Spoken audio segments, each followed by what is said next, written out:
Per la seconda e ultima batteria stanno per scendere in acqua Carlotta Giao in corsia 2, Jessica Marraffa in 3, Alessia Claudia Schiavinato in 4, Giulia Pegorini in 5, Sara Minelli in 6, Alessia Marini in corsia 7.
Siamo alle ultime batterie ormai dei 200 rana, sono 2 quelle femminili, saranno poi 2 quelle maschili per quanto riguarda la categoria assoluti, che ancora ricordo comprende cadetti e senior.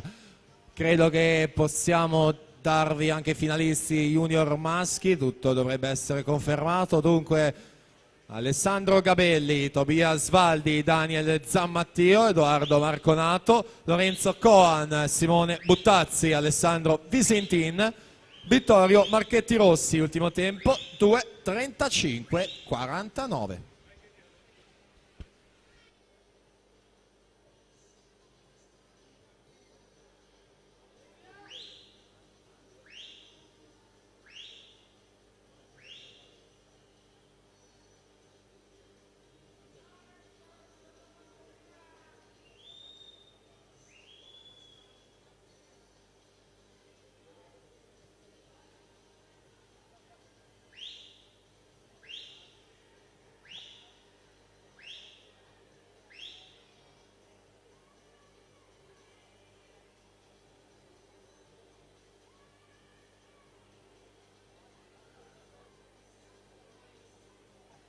Brigitta Boifava dalla terza corsia per il De Hacker Team, già medagliata in campo giovanile, a prendersi la vittoria di questa batteria 1, 2:38:85.